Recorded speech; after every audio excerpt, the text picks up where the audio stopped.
मसाले लाए हैं फ्रेश लॉक टेक्नोलॉजी जो रखे मसालों को हर समय फ्रेश। गोल्डी मसाले। नमस्कार, देवभूमि के दंगल में आप सभी का स्वागत है। मैं हूं आपके साथ गरिमा वाजपेयी। बात करेंगे सभी कार्यक्रम रद्द, एसआईआर का डर की।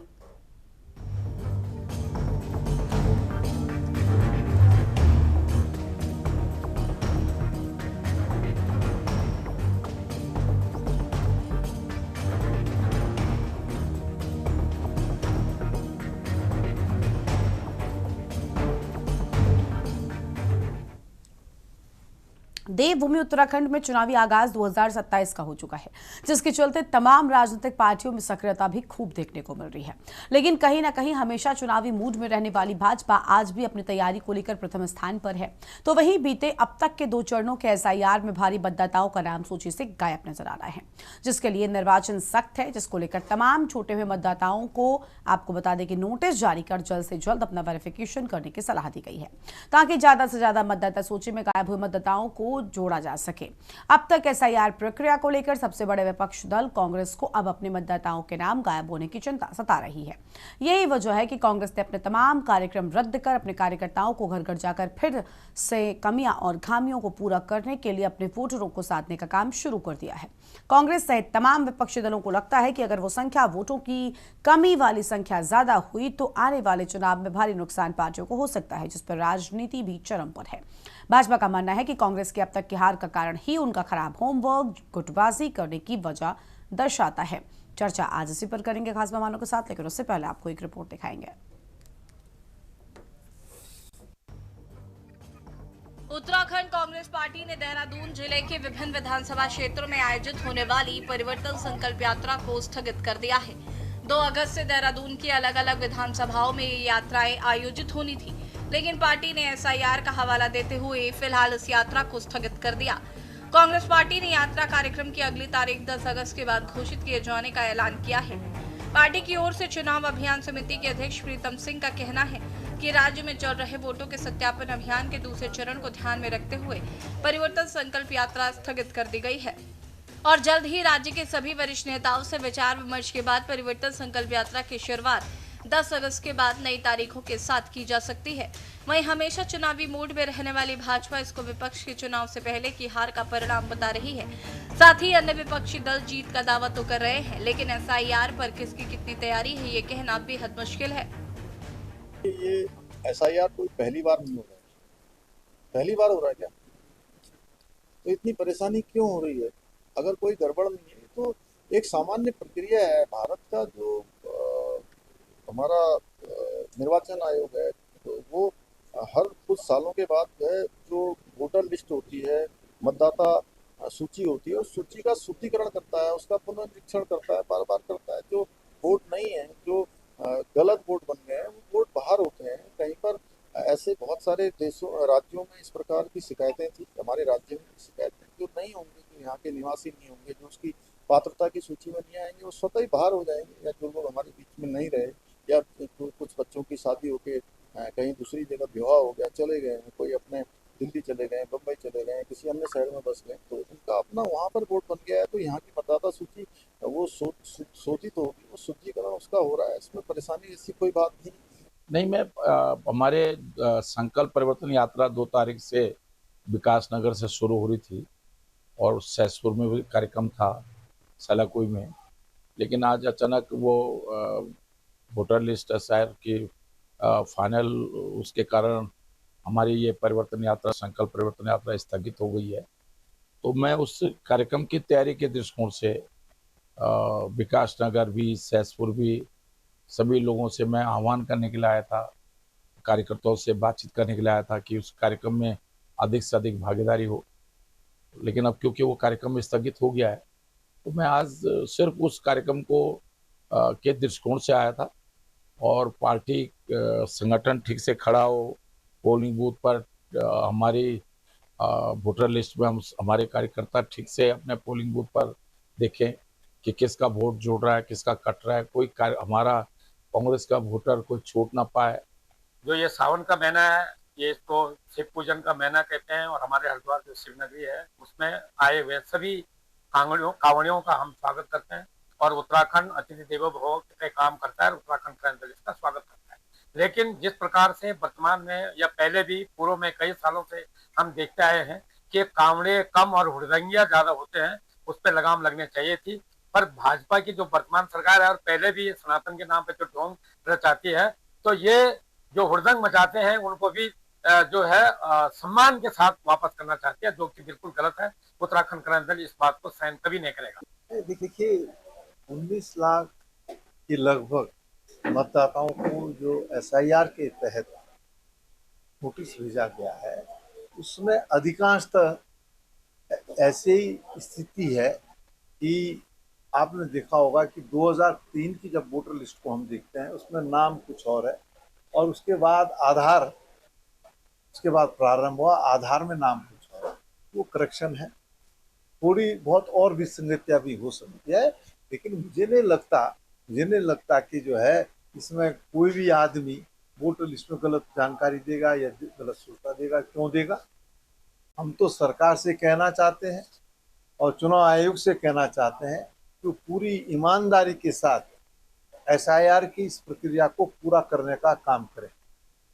देखिए, आज कांग्रेस के पास कोई भी रैली करने की क्षमता नहीं रहेगी। कांग्रेस के पास न नेता बचे हैं, न उनके कार्यकर्ता बचे हैं। बार बार के प्रवासों को आपने भी देखा है कि समय समय पर उनके नेताओं का यहाँ पर प्रवास बनता है और उसी क्रम में उस प्रवास स्थगित हो जाते हैं।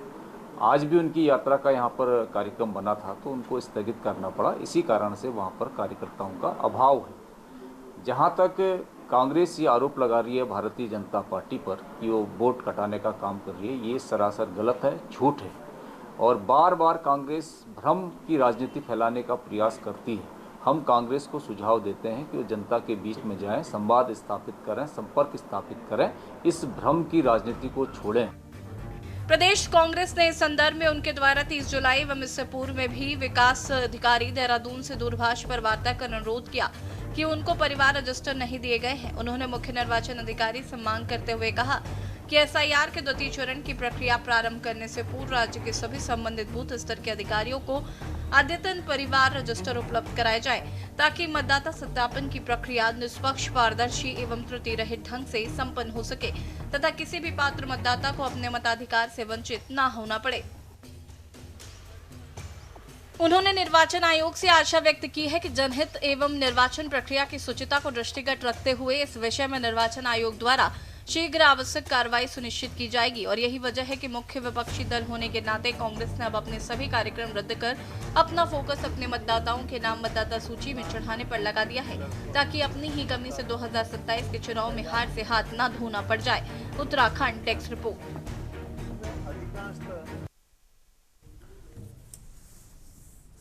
और इसी मुद्दे पर आज विस्तार से करेंगे चर्चा। खास मेहमान हमारे साथ में जुड़ चुके हैं सतीश चंद्र, प्रदेश प्रवक्ता भारतीय जनता पार्टी की ओर से हमारे साथ में, पंकज छेत्री जी हैं प्रदेश प्रवक्ता कांग्रेस पार्टी की ओर से हमारे साथ में जुड़ चुके हैं, दीपक रावत केंद्रीय प्रवक्ता यूकेडी की ओर से, और PC थपलियाल जी हमारे साथ में हैं, वरिष्ठ नेता हैं USSM की ओर से। थोड़ी देर में वरिष्ठ पत्रकार भी हमारे साथ में कुलदीप सिंह जी जुड़ते चलेंगे। मौजूद सभी मेहमानों का बहुत बहुत स्वागत। आज की हमारी चर्चा में शुरुआत सतीश चंद्र जी के साथ में करना चाहेंगे। सतीश जी, मतदाता सूची को लेकर संग्राम पहले दिन से नजर आ रहा है। अभी SIR की प्रक्रिया शुरू होते ही विवाद भी उसी तेजी के साथ में आगे बढ़ता जा रहा है। आखिर SIR प्रक्रिया को लेकर जो मुद्दे कांग्रेस पार्टी आपके विपक्षी दल उठा रहे हैं वो बहुत बारीक है। कहीं पर लोगों को ये कहना पड़ रहा है कि बहुत ऐसे लोग भी हैं जिन्होंने उत्तराखंड में शुरुआत से ही जब बड़े बड़े आंदोलन हुए उसमें अहम भूमिका निभाई। आज एक ऐसा वक्त आ चुका है, मैं भी कुछ दिन पहले पढ़ रही थी कि कोई मुन्नी देवी हैं, उन्होंने उत्तराखंड के लिए बहुत खास काम किया, लेकिन उनको भी अपनी पहचान जाकर बतानी पड़ रही कि हाँ भाई मैं उत्तराखंड के निवासी हूँ। तो विवाद और विरोध सिर्फ SIR को लेकर नहीं है। SIR में जो छोटी छोटी चीजें हैं, लोगों का ये भी कहना है कि भाई आप अपना नाम सही कराने के लिए कई बार 100-50 किलोमीटर चलकर क्यों जाएंगे।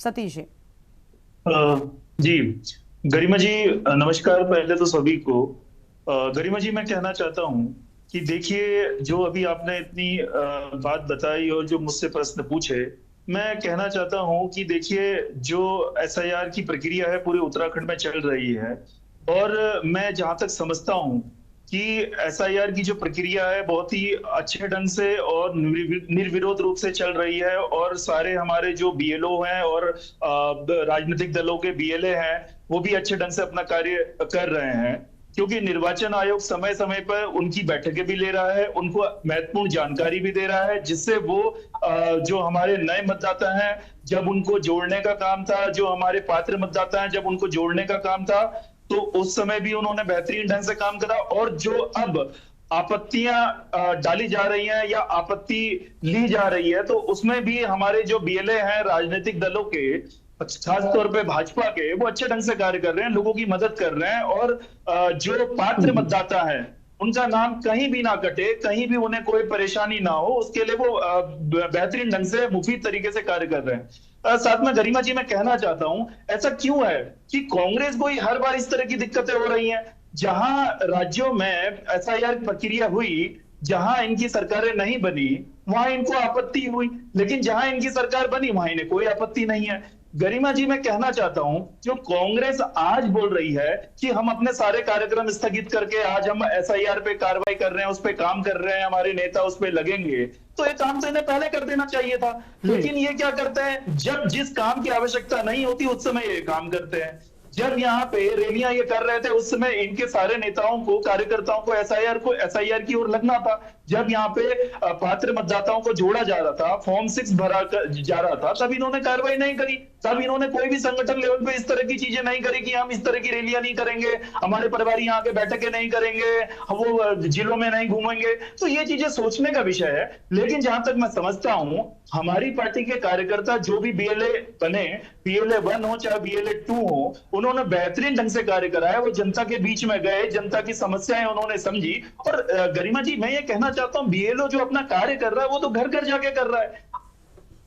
आप अगर कहीं दूर भी हैं और आपका कोई प्रतिनिधि वहां मौजूद है, तो वो भी आपके लिए काम कर सकता है, वो आपकी जानकारी दे सकता है। लेकिन आप सिर्फ और सिर्फ भ्रम की राजनीति कर रहे हैं। आपको लग रहा है कि आप इस चीज से जनता के बीच में एक गलत मैसेज और गलत चीज लेके जाएंगे। देखिए वो होने वाला नहीं है। जनता समझदार है और जनता समझ भी रही है। मैं कहना चाहता हूं, अभी कल ही की बात है, इनके एक विधायक है हल्द्वानी से, वो अपने पूरे टीम लश्कर को लेके, अपने कार्यकर्ताओं जो पूर्व नगर पालिका अध्यक्ष रहे, बताने जो उसमें नेता रहे कांग्रेस को, उनको लेके वहां जो निर्वाचन अधिकारी है उसके पास चले जाते हैं और वहां जाके बोलते हैं कि साहब हमें तो डॉक्यूमेंट के बारे में नहीं पता, कौन सा डॉक्यूमेंट देना है, कौन सा क्या करना है। गरिमा जी ये बताइए, पूरे देश में एसआईआर की प्रक्रिया कई राज्यों में होके खत्म हो चुकी है, शुरू होके, और हमारे प्रदेश में चल रही है। तो ये बताइए, जो बीएलए हैं, जो हमारी भाजपा के बीएलए, उन्हें सब कुछ पता है कि कौन सा डॉक्यूमेंट का किस स्थिति में दिखाना है। लेकिन कांग्रेस के बीएलए वालों को क्यों नहीं पता कि कौन सा डॉक्यूमेंट कब दिखाना है?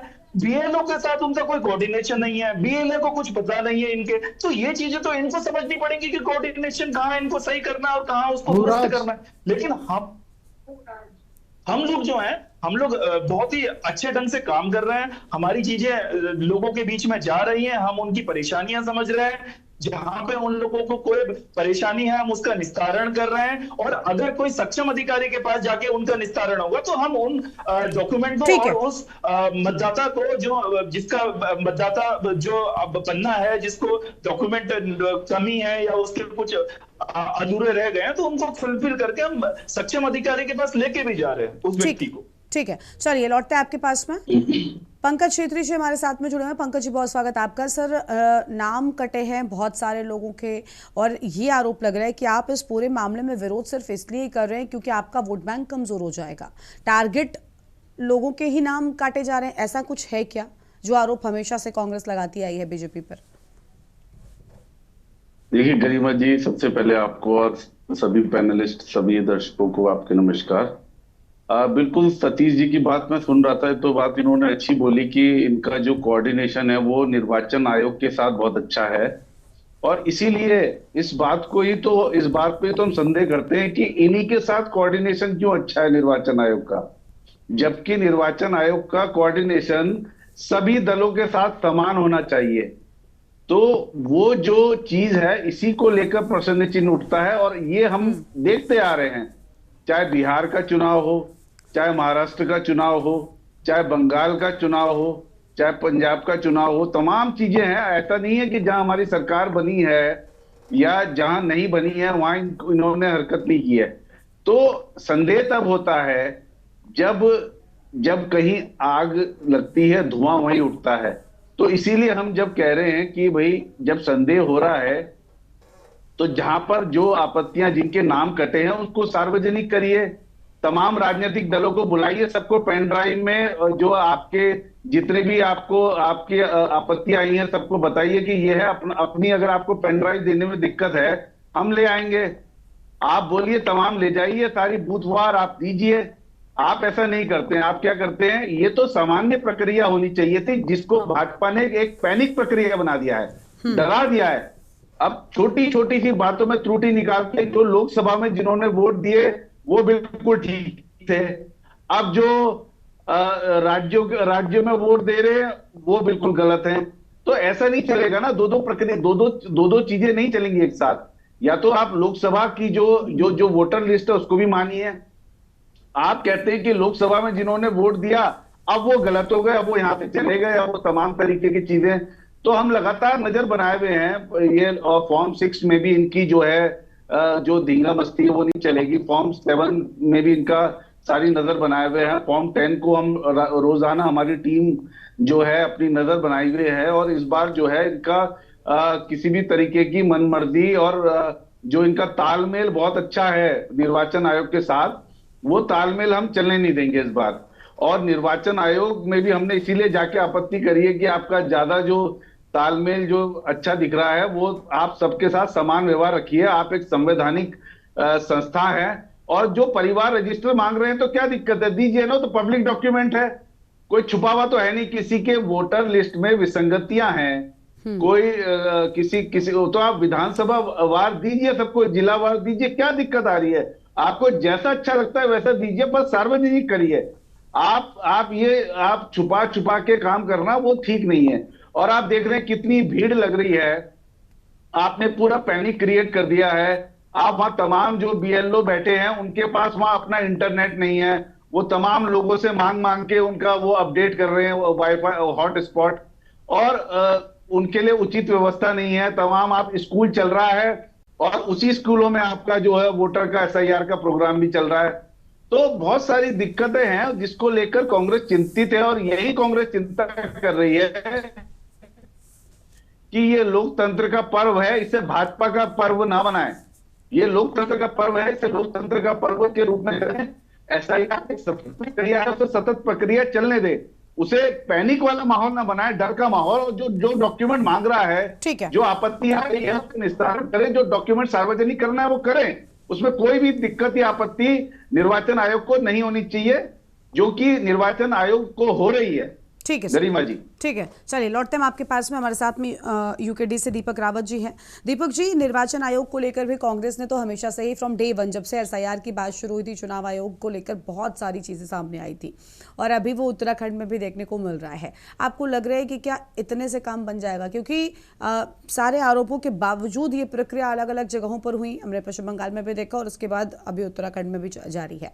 क्या लग रहा है कि ऐसा कुछ सच में है कि टारगेट लोगों का नाम काटा जा रहा है, किसी के वोट बैंक पर इससे कोई असर पड़ेगा, या फिर सिर्फ और सिर्फ मतदाता सूची एक नए रूप से और स्पष्ट तरीके से तैयार हो जाएगी? गरिमा जी, निश्चित रूप से SIR कोई नई प्रक्रिया नहीं है, पहले भी होती आई है। लेकिन इस बार जो तरीका अपनाया गया है सरकार द्वारा, उससे लोग भयभीत हो रखे हैं।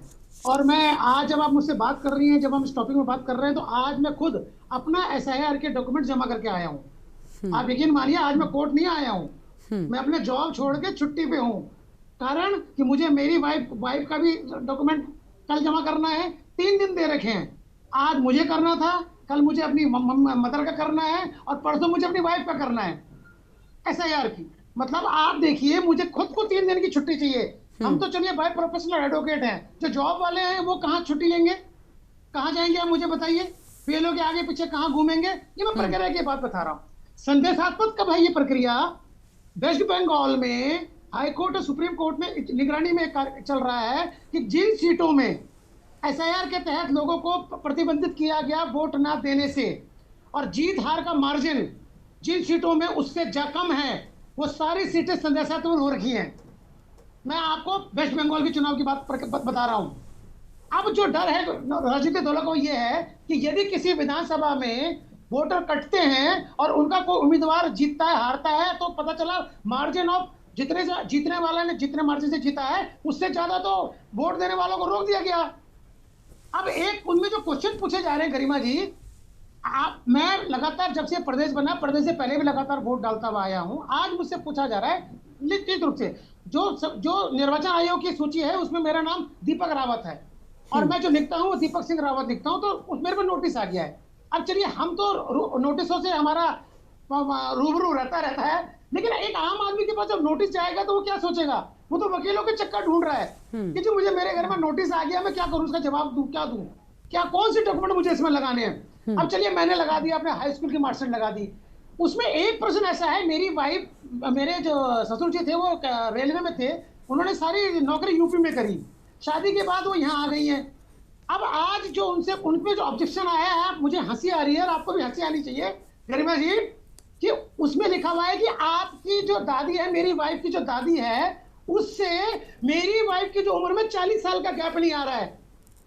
क्योंकि उसमें 40 साल का गैप नहीं आ रहा है तो इसलिए नोटिस है कि आप प्रूफ करिए कि आपकी दादी और आपकी उम्र में 40 साल का गैप क्यों नहीं आ रहा है। अब मुझे आप बताइए कि मैं दादी को मरे हुए 18 साल हो गए, अब आप मुझे बताइए मैं दादी को लेके आऊं, ये ससुर जी से पूछो कि आपने अपने बच्चे पहले पैदा क्यों नहीं करे, ये लेट क्यों करे जी? आप मुझे बताइए ना। ये सवाल ऐसा है, आप यकीन मानिए, मैंने आज ब्यूरो से पूछा कि आप मुझे बताइए मैं दादी से पूछूं, दादी अपने मेरे ससुर जी से पूछेगी और ससुर जी को मैं पूछूंगा। मैं तो पूछ नहीं सकता हूँ कि जी आपने अपनी बेटी को पहले क्यों पैदा करा या बाद में क्यों नहीं पैदा, निर्वाचन आयोग से पूछ लेते। देखिए, ऐसे डिफरेंट केसेस है सतीश जी, मैं चाहती हूँ आप जरूर ध्यान से सुने क्योंकि जवाब आपको देना। मैं स्वयं भोगी हूँ गरिमा जी, मैं स्वयं भोगी हूँ। मैं जवाब आप मुझे बताइए, ये भारतीय जनता पार्टी बताए कि मैं ससुर जी से पूछूं, ये दिवंगत जो मेरी दिवंगत सासू दादी जी हैं मेरी वाइफ की, उनसे पूछूं कि भैया ये 40 साल का गैप का कारण आपने क्यों रखा, और नोटिस आ रखा मेरे पास। हाँ, नोटिस मेरे पास आया है। ठीक है, नहीं आपने तो एक उदाहरण दिया, आपने एक छोटा उदाहरण दिया, लेकिन ऐसे बहुत सारे ऐसे अलग अलग मामले। मैं यही कह रही थी, बताइए आपने सॉफ्टवेयर बनाया, क्रॉस क्या सोच कर डाला? हाँ, आज मेरी वाइफ की उम्र 40 साल है भाई, उसको वोट दे देते 40-20 साल हो चुके हैं और आप उससे पूछ रहे हैं कि आप ये बताइए कि आपका गैप जो है वो समझ में नहीं आ रहा है। मतलब दादी का और पोती के जन्म का गैप 40 साल समझ में नहीं आ रहा है। इसमें मुझे मेरी वाइफ को नोटिस आ गया। अब मेरे पास तो कोई पत्र है नहीं, अब मैंने ससुर जी से मैं पूछूंगा। गरिमा जी बिल्कुल सच्चाई बता रहा हूँ आपको।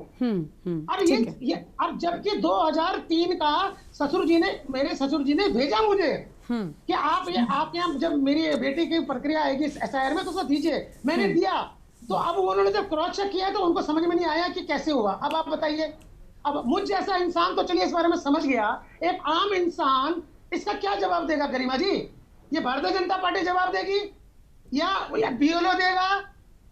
कौन देगा जवाब मुझे बताइए? निर्वाचन आयोग देगा? कौन जवाब देगा इन सवालों के? तो इन ऐसे सवालों के कारण ही जो घबराहट है जो वोटरों के अंदर है, जो जिस प्रकार के एक तो नोटिस से डर रहे हैं, दूसरे ऐसे यक्ष प्रश्न से जिसका जवाब सिर्फ युधिष्ठिर दे सकता है। यक्ष प्रश्न का जवाब तो युधिष्ठिर दे सकता है। नहीं, सतीश जी के पास जवाब जरूर होगा, मुझे पूरी उम्मीद है। सतीश जी बताएंगे कि आखिर ऐसी समस्याओं से आम जनता जो निपट रही है वो क्या करे ताकि ऐसे केसेस सामने ना आए। ठीक है, हम लौटेंगे आपके पास में और मेहमानों को भी अपनी चर्चा के साथ जोड़ते चलेंगे, लेकिन उससे पहले एक ब्रेक के लिए आप रुक रहे हैं। के न्यूज़, खबरों का सारथी।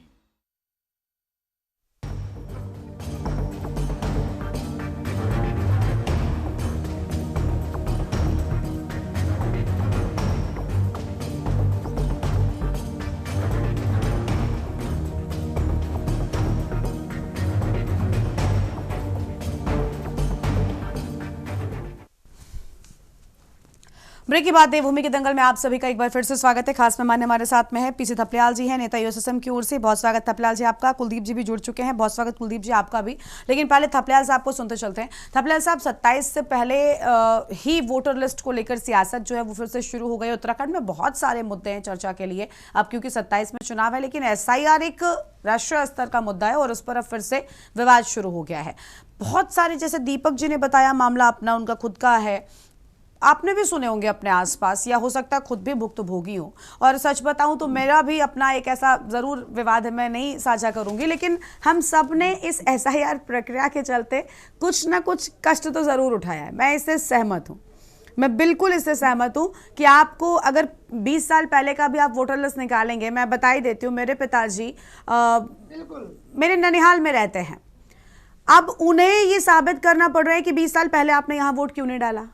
अब आप समझिए, तो बहुत सारे अलग अलग सिचुएशंस हैं, उन सिचुएशन से निपटने का कोई हमारे पास खुद को समझ नहीं आता। मतलब अगर पढ़े लिखे लोगों को भी नहीं समझ में आ रहा है, तो जो लोग ज़्यादा जानकारी नहीं रखते उनका क्या होता होगा। मैं बड़ा ये सोच के परेशान आती हूँ। आपको लग रहा है कि ये विवाद वाकई जायज़ है, विरोध जायज़ है, जो विपक्षी दल सभी SIR को लेकर कह रहे हैं, इस प्रक्रिया का आसान होना ज़रूरी था। आपका मंशा अगर ये है कि हम वोटर लिस्ट को साफ बनाएंगे, जो नकली वोटर्स हैं, फर्जी वोटर्स हैं, सबके नाम हटने चाहिए, मैं इस बात से, इस भाव से सहमत हूं, लेकिन इस प्रक्रिया में जो कमियां रह गई हैं उससे कष्ट तो है। थपलियाल साहब, कष्ट निश्चित रूप से, जो भी हम आप पैनल में बैठे हुए हैं, हाँ, ये कष्ट हम सबके बूते के बाहर है। हाँ जी, क्योंकि धूर्त राजनीति इस समय राज कर रही इस देश में।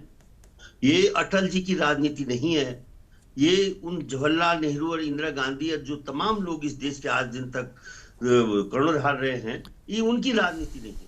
ऐसे डकैतों की राजनीति है जो इस देश को जब से आए हैं अशांत करके रखे हुए, अशांत। इनको पीस पीड़ा से आनंद आता है मैडम, आनंद।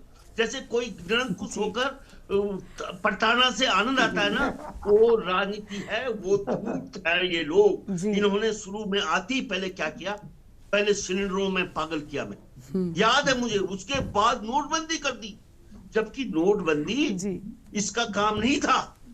RBI के गवर्नर का काम होता है नोटबंदी का ऐलान करना, और वो उसके हमारे कॉन्ट्रैक्ट होता है नोटों में। लेकिन ये पैदा हुआ इस देश में बायोलॉजिकल, उसने बोला कल से 500, याद करो उसको, हमारे बच्चे विदेश से आ रहे थे और वो कुछ नहीं, जब लैंड किए तो 500 इसके नोट गायब। ऐसा धूर्त राजनीति किया। आज खुश हो रहा है लोगों को, क्योंकि नोटिस मुझे भी आ रखा है। इस धूर्त राजनीति ने मुझे भी पहले इस नोटिस को लेने के लिए बुलाया, फिर कल सारे दिन इस नोटिस में अपने को प्रूफ करने के लिए जो संघर्ष करता रहा। मुझे कांग्रेस से बहुत शिकायत है। कांग्रेस एक मुख्य विपक्षी दल है, इनके गिरफ्तार में पकड़कर इन धूर्तों को जिस तरह से आज हमारे जनजी ने इनको नंगा किया है जंतर मंत्र के आंदोलन से, और मैं खुश हूं कि आज जो मेरी नई जनरेशन है वो इन धूर्तों के मुकुटों को समझ गई है। वो समझ गए हैं, क्योंकि ये किस तरह से इस देश को अपनी उंगलियों में नचा रहे हैं, और इस देश के धर्म के सबसे बड़े झंडावार दल बन के मंदिरों में जो चंदा लूट रहे हैं, चंदा चोरी कर रहे हैं, वोट की चोरी कर रहे हैं। इन डकैतों को, इन चोरों को, इन तड़ीपारों को मैं चाहता हूं शीघ्र हम सब मिलकर बाहर करें। इसलिए ये जो SIR में देखिए आप, इन्होंने जो डॉक्यूमेंट्स कर रखे हैं, इन्होंने पहले आधार कार्ड बनवाया हमसे, आधार कार्ड आज नॉट एक्सेप्टेड। एग्जैक्टली, इनकी मर्जी है। ये आज जो डॉक्यूमेंट देने हैं वो गरीब आदमी दे सकता मैडम। वो गरीब चाहे कुछ भी, कांग्रेस अपनी रैली कैंसिल करे, कुछ भी करे, लेकिन इन धूर्तों के बनाए हुए चक्रव्यूह को नहीं तोड़ सकती, नहीं तोड़ सकती। बहुत दूर ऐसी चक्रव्यूह ने रचा है इसमें। ठीक है थपलियाल साहब, ठीक है। डॉक्यूमेंट मांगे हैं, ये आसान नहीं है उनको देना। गरीब आदमी के पास पासपोर्ट कहां से आएगा? गरीब आदमी के, और पहले यही प्रधानमंत्री बोलता था कि अब अटेस्ट की जरूरत नहीं है, तुम सेल्फ अटेस्ट करो, तुम्हारा बहुत बड़ा माल। हम खुश हुए थे, ये भगवान क्या आदमी मिल गया, अभी हमें किसी गजेटेड अफसर से अटेस्ट नहीं करना पड़ेगा। अब सारे डॉक्यूमेंट वो बोल रहे हैं अटेस्ट करा के लाओ। ऐसे लोग हैं ये, जिनको अपना नहीं पता। सब आराम से, आप अपना ब्लड प्रेशर मत बढ़ाइए। हाँ, तो नहीं प्रेशर मैडम, प्रेशर बना के ही, प्रेशर नहीं बनेगा अगर ये इन्होंने देश को अपनी बपोती समझ लिया है। और इस समय भी तो आपने उस समय नहीं देखा था कि जब कोरोना काल में इन्होंने टोटल किस तरह से लोगों को बंबई से पैदल दौड़ाया। आप ये देखिए किस तरह से जो लोग मधुमक्खी की तरह नौकरी कर रहे थे और देशबंदी कर दी इस मतलब व्यक्ति ने क्या क्या किया। तो यही SIR में हम लोगों को नचा रहा है। ठीक है, आज टेक्नोलॉजिकल वर्ल्ड है, 1 मिनट में पता लगेगा कि अगर रावत जी का, दीपक रावत जी के नाम में वो है, इनका 1 मिनट में आधार कार्ड नंबर से सही नाम का पता लग सकता है। लेकिन इनको आधार कार्ड मालूम नहीं, किस भगवान ने इनको बोल दिया कि आधार कार्ड तुम मानो ही नहीं। ठीक है, कितने। और इसके बाद एक बात है, ये इनकी साधारण चाल नहीं है, इनकी चाल में आगे इसी को ये बोलेंगे यही जिन्होंने बना लिए हैं, यही इस देश के वासी है, बाकी नहीं है। ठीक है, चलिए कुछ भी कर सकते हैं। ठीक है थपलाल साहब, तो इसलिए इनको बाहर करना बहुत जरूरी है, हम सबको मिलकर बाहर चलिए थपलाल साहब मैं आती हूँ आपके पास। ठीक है, मैं आती हूँ आपके पास। नाराजगी बहुत है थपलाल साहब को। ठीक है, कुलदीप सिंह जी का हम रुख कर लेते हैं। बहुत स्वागत कुलदीप जी आपका।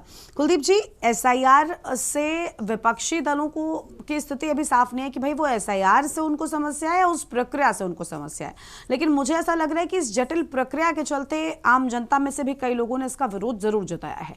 इस प्रक्रिया को और ज्यादा पारदर्शी और आसान होना चाहिए था, शायद तब इतना विरोध सत्ता दल को ना झेलना पड़ता।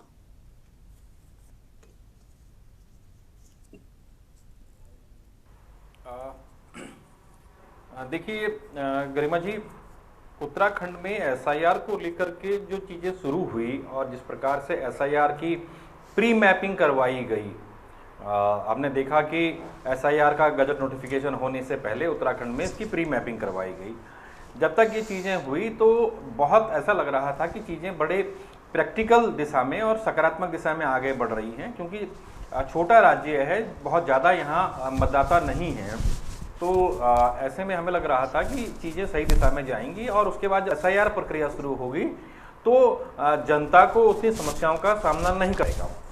ठीक है, लेकिन अब जो चीज़ें हो गई हैं, अब जो प्रक्रिया अपनाई जा रही है और ख़ासकर जो 19 लाख लोगों को इसमें नोटिस इशू हुआ है, उसके बाद से चुनाव आयोग की पूरी SIR प्रक्रिया कटघरे में आ गई है, सवालों के घेरे में आ गई है।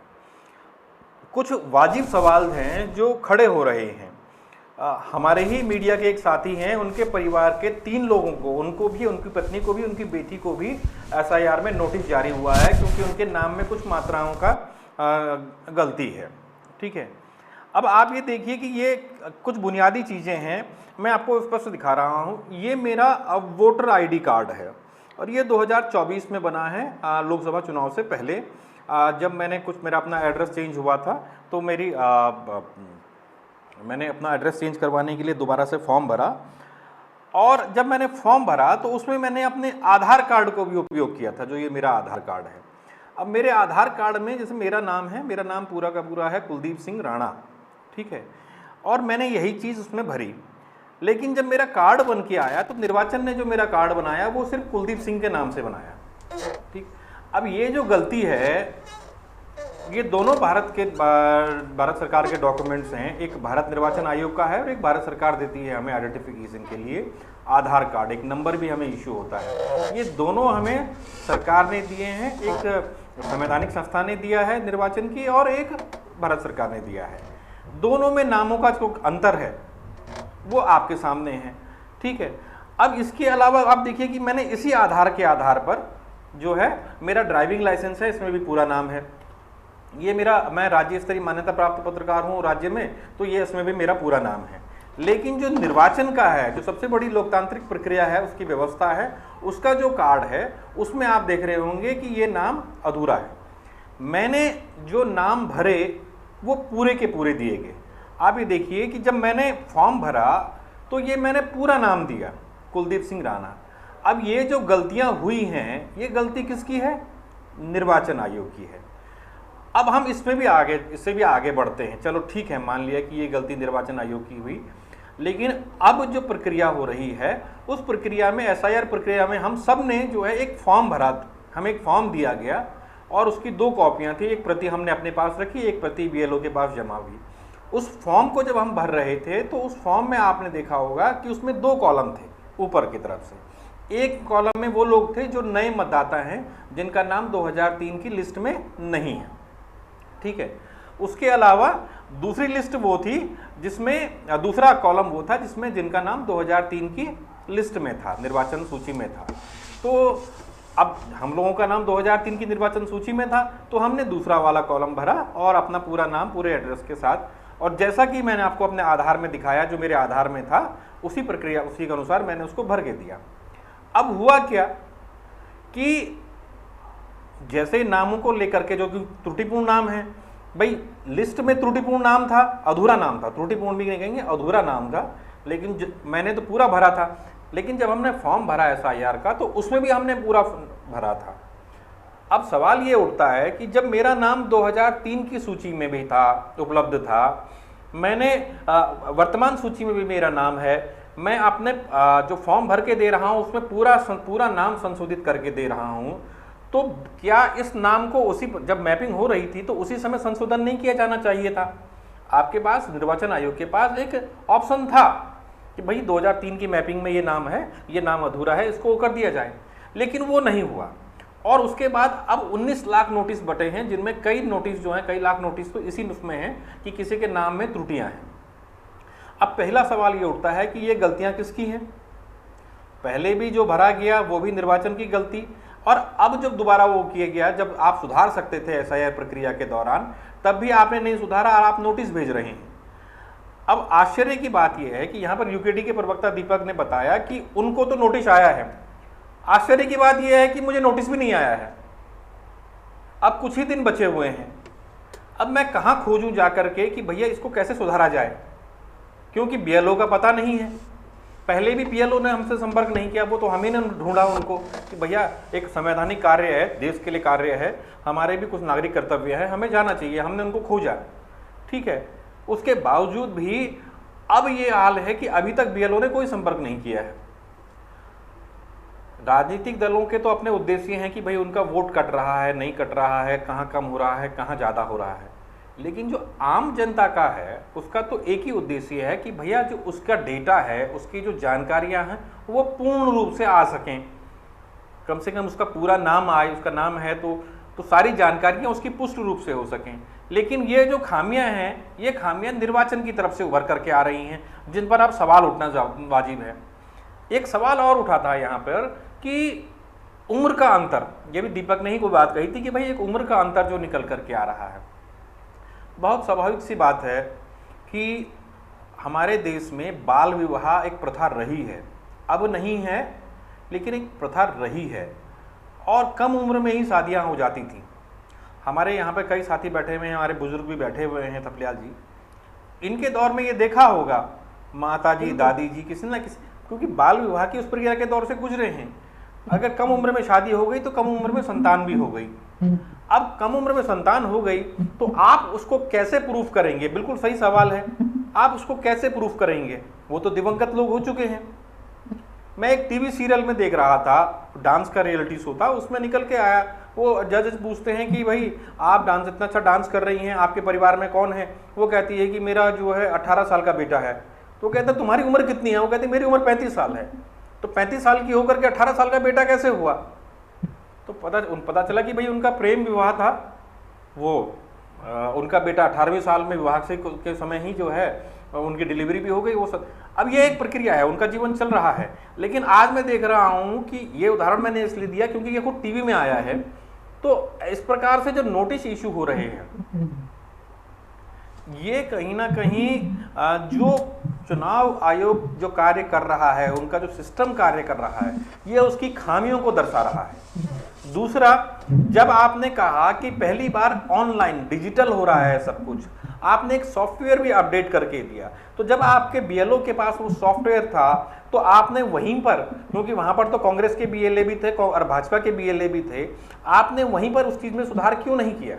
आपने इस प्रक्रिया को इतना लंबा क्यों बनाया कि आप पहले ये कीजिए, आपकी गलतियां देखेंगे, उसकी गलतियों के बाद आपको नोटिस होगा। जबकि हम बार बार अपनी गलतियों को सुधारने के लिए, बल्कि वो गलतियां हमें जनता की नहीं हैं, वो गलतियां भी निर्वाचन की ही तरफ से, उनके ही सिस्टम की तरफ से हुई हैं। तो इन तमाम सारी चीज़ों का जो खामियाजा है वो अब जनता भुगत रही है। अब जैसे मैंने खुद का उदाहरण दिया कि मुझे तो नोटिस ही नहीं आया है, और मैंने आपको दिखाया कि भाई मेरी जो वोटर ID है उसमें मेरा पूरा नाम नहीं है।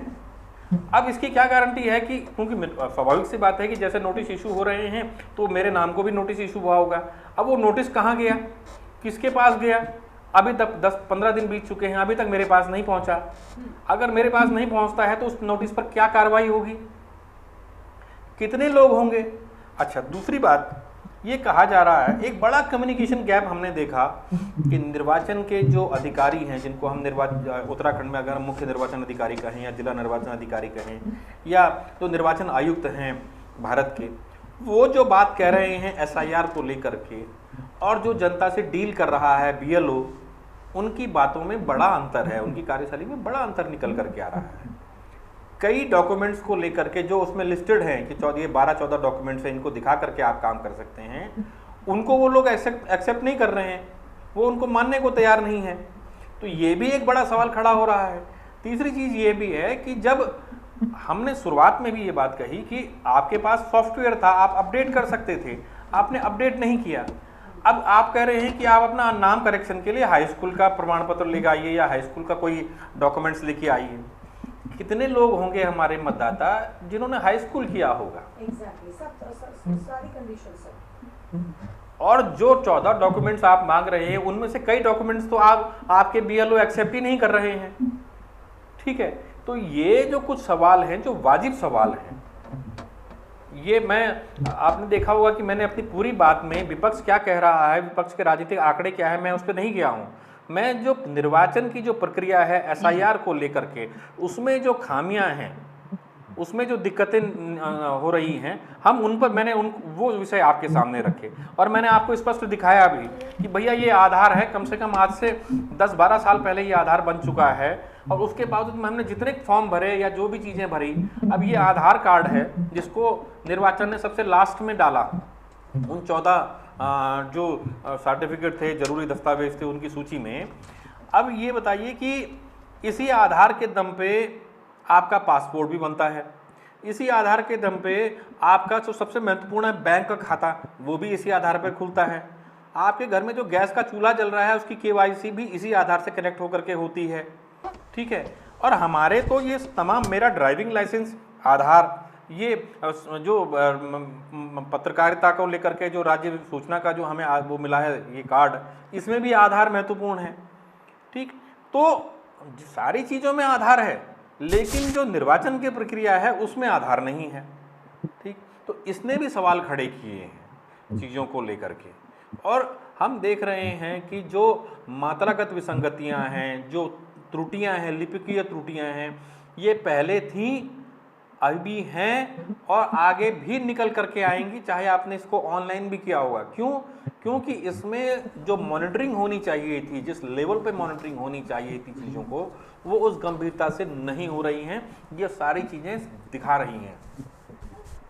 ठीक है सर, ठीक है, मैं लौटती हूँ आपके पास में। और मेहमान हमारे साथ में हैं सतीश चंद्र जी, प्रदेश प्रवक्ता बीजेपी की ओर से। सतीश जी, समस्याएं आपने सुन ली, सबकी इंडिविजुअल समस्याएं। आप सोचिए ये वो लोग हैं जिनको सारे तरीके भी पता है, जिनके पास सारे डॉक्यूमेंट्स हैं, जिनको पता है कि हम कौन सा डॉक्यूमेंट लगाएंगे तो ये प्रोसीजर कम से कम पूरा हो जाएगा, और ये इतनी जहमत भी उठाएंगे कि 4 बार जाएंगे, क्योंकि ये देश के जागरूक नागरिक हैं। लेकिन बहुत से ऐसे लोग हैं जिनको ये सब कुछ नहीं पता। अब आप सोचिए, पहले तो आप गलती भी खुद करते हैं, उसके बाद, क्योंकि मैं खुद भी ये बात जानती हूँ, मेरे वोटर आईडी कार्ड में मेरा वो एड्रेस लिखा है जहाँ मैं आज तक कभी गई ही नहीं। अब आप सोचे तो मैं खुद भी इस चीज़ को लेकर परेशान हूँ, भाई कैसे टाइपिंग मिस्टेक तक हम आपको एक वो देते हैं कि चलो ठीक है मैं मान लेती हूँ, कई बार हो जाता है, हमारे जो कर्मचारी हैं वो भी बहुत सारा काम करते हैं, लेकिन इतनी बड़ी लापरवाही, कोई भी एड्रेस किसी के भी कार्ड में कहीं पर भी कुछ भी हो रहा है, किसी का आप पता गलत करें, किसी के पिता का नाम गलत करें, ये सब गलतियां हमने तो नहीं की थी। कोई अपने पिता का नाम पूरी तरीके से गलत नहीं लिख सकता। स्पेलिंग मिस्टेक का इसीलिए मैं बोल रही हूँ कि बहुत सारे लोग हो सकता है स्पेलिंग मिस्टेक कर देते हो, आपने एड्रेस ही शफल कर दिया, तो ये गलती किसकी है? उसके बाद सफ़र भी किसको करना पड़ रहा है? सफ़र आम जनता को करना पड़ रहा है, जिसने पूरी तरीके से अपने सारे कागजात सही तरीके से भरे थे। तो ये प्रक्रिया इतने कठिन बनाएंगे तो भाई आपसे क्यों ना शिकायत करे आम जनता? देखिए गरिमा जी, मैं अपनी बात विस्तृत तौर पर रखूंगा और मैं कहना चाहूंगा कि देखिए, मैं शुरुआत से शुरू करता हूं पंकज भाई ने बोला अपना जब उनका समय आया, उन्होंने बोला कि निर्वाचन आयोग का जो कोऑर्डिनेशन है वो हम लोगों के साथ अच्छा है, बीजेपी के साथ अच्छा है, और ये तो सर्वविदित है। मैं कहना चाहता हूं उनको ये भी उनका विधायक जो उपचुनाव में जीत के आया है वो किस पार्टी का है, और बांकीपुर बिहार विधानसभा में जो अब वहां पे जो पीके जीत के आए हैं प्रशांत किशोर, वो किस पार्टी के हैं। तो वहां भी देखना चाहिए निर्वाचन आयोग का किस तरह से सहयोग किस पार्टी को रहा, ये देखना चाहिए वहां भी उनको। दूसरी बात मैं आता हूँ गरिमा जी मुद्दे पे, जो बात आई कि दीपक भाई ने भी बोला मेरे परिवार के साथ ये समस्या हुई, बोला मैं मानता हूँ वो समस्या हुई होगी, पर मैं निश्चित तौर पे कहना चाहता हूँ कि ये जो समस्या है ये निर्वाचन आयोग की कलमी गलती है, ये कलमी मिस्टेक है, और ये हुई है तो इसका सुधार निश्चित तौर पे होना चाहिए, और इसमें निर्वाचन आयोग की गलती है, मैं एक्सेप्ट करता हूँ। देखिए निर्वाचन आयोग एक स्वायत्त संस्था है और उसका अधिकार है कि वो किस तरह से चीजें कर रही है, उसकी क्या अपना प्रोसीजर है, वो अपने हिसाब से दखल नहीं है। हाँ, लेकिन अगर दीपक भाई जैसे और भी अन्य लोगों के साथ अगर इस तरह की गलतियां हुई हैं तो निश्चित तौर पे उसको चुनाव आयोग की गलती कहा जाएगा। और गरिमा जी मैं एक और चीज में आता हूं कि यहाँ पे सभी विद्वान पैनलिस्ट बैठे हुए हैं और आपके चैनल के माध्यम से प्रदेश की जनता भी देख रही है और सुन रही है, तो मैं उनसे भी कहना चाहता हूं कि सभी लोग आजकल मोबाइल से लैस हैं, सभी के पास इंटरनेट है, तो ceo.gov. करके एक साइट है, आप अगर उसमें जाएंगे अरे ये तो सब है। अभी देखिए सतीश जी, अगर शिक्षित आबादी के आप देश में आंकड़े निकालेंगे तो इतने नहीं होंगे जिन्होंने 10वीं भी पास किया हो। हम मानते हैं कि लोगों के पास मोबाइल फोन्स है, स्मार्टफोन्स है, लेकिन सर वो रील्स देखने और बनाने से ज्यादा नहीं पता है लोगों को। तो ये भी समझिए आप कि हर कोई ऑफिशियल जो आप वेबसाइट्स बता रहे हैं ये हम सबको पता है। हाँ,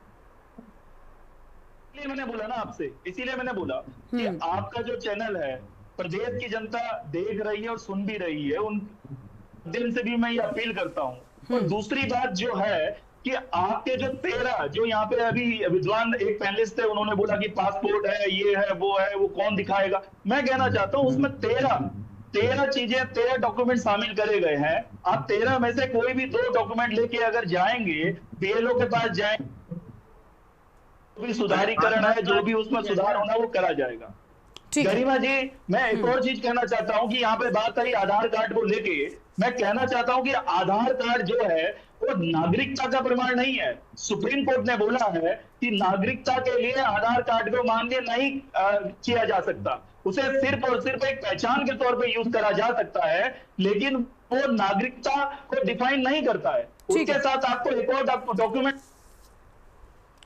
आपका 10वीं की मार्कशीट हो, चाहे पासपोर्ट हो, चाहे आपके जन्म प्रमाण पत्र हो, चाहे जाति प्रमाण पत्र हो जिसमें आपका एड्रेस मेंशन होता हो, उम्र मेंशन हो, ये सारी चीजें बोली गई हैं। लेकिन उसके बाद भी अगर हम जैसे विद्वान पैनलिस्ट यहाँ पे बैठ के अगर इस तरह की चर्चा भी लेके आएंगे तो फिर जनता तो मुझे लगता है कि नहीं समझती होगी, और निश्चित तौर पे उनको अवेयरनेस की और भी जरूरत पड़ेगी। तो मैं ये कहना चाहता हूँ कि गरिमा जी जो SIR की प्रक्रिया है, उत्तराखंड का निर्वाचन आयोग, साथ में हमारे राजनीतिक दलों के भाजपा को तो मैं कह ही सकता हूं कि जो हमारे ठीक है सर, चलिए ठीक है आपकी बात आ गई, आपकी आवाज भी सही तरीके से नहीं आ रही है। पंकज छेत्री जी का लास्ट रिएक्शन लेंगे। पंकज जी, सारे तरीके हमें भी पता है, कम से कम हम लोग तो ये सब जानते ही हैं, लेकिन जो लोग नहीं जानते आप सोचिए उनका क्या होगा। पंकज जी बोलिए। देखिए गरिमा जी, एक दौर होता था जब जनता सरकारों को चुनती थी, आज वो दौर है कि आज ऐसे लोग गद्दी पर बैठ गए हैं, कुर्सी पर बैठ गए हैं, अनपढ़ लोग, और वो इस प्रकार से कोकस तैयार कर रहे हैं, इस प्रकार से मशीनरी का दुरुपयोग कर रहे हैं कि अब वो जनता को चुनेंगे कौन उन्हें वोट देगी और कौन वोट नहीं देगी, जो कि लोकतंत्र के लिए बहुत बड़ी जो है बहुत गलत है, और ये हम होने नहीं देंगे। चाहे जितने भी बहाने निर्वाचन आयोग बना ले, भाजपा बना ले, भाजपा सरकार में है, उनको नैतिक जिम्मेदारी लेनी चाहिए। ये उनकी जिम्मेदारी है कि जो जनता को परेशानी ना हो किसी भी तरीके की, और ये एक सतत प्रक्रिया को बिल्कुल ऐसी प्रक्रिया, जटिल प्रक्रिया न बनाए कि जनता में डर व्याप्त हो। गरिमा जी, ठीक है, चलिए, जनता में डर व्याप्त ना हो, लेकिन कुल मिलाकर प्रक्रिया को अगर आसान किया जाएगा तो शायद चीजें बेहतर होंगी और इतना विरोध जो झेलना पड़ रहा है वो भी सत्ता पक्ष को नहीं झेलना पड़ेगा। उम्मीद है कि कम से कम बीएलओज को खास ट्रेनिंग दी जाए कि वो लोग ही आम जनता को इतना ज्यादा कष्ट ना दें और आसान प्रक्रिया हो और चीजें बेहतर हो, क्योंकि एसआईआर को लेकर बड़ा नुकसान मुझे लगता है कि आने वाले चुनाव में जरूर इसका असर तो देखने को मिलेगा ही मिलेगा और इसका फर्क आम जनता पर भी पड़ रहा है। शुक्रिया आप सभी का हमारे साथ जुड़ने के लिए और अहम बातचीत के लिए। तो नाम कटे या फिर राजनीतिक गरमाई अपने आप में बड़ा सवाल है, लेकिन साफ तौर पर एसआईआर को लेकर विवाद प्रदेश में बढ़ता जा रहा है। एक तरफ सरकार है जो ये कह रही है कि पारदर्शिता लाने के लिए, फर्जी नाम काटने के लिए, फर्जी वोटर्स को हटाने के लिए इस प्रक्रिया को, इस पूरे प्रोसीजर को शुरू किया गया है, लेकिन दूसरी ओर आम जनता को और साथ ही साथ जो विपक्षी दल हैं उन्हें इसमें कई खामियां नजर आ रही हैं जो सामने भी आ रही हैं। अब इस सब का जनता पर कितना असर पड़ता है देखना काफी अहम होगा। देवभूमि के दंगल में इतना ही। तमाम बड़ी खबरों के लिए आप देखते रहिए।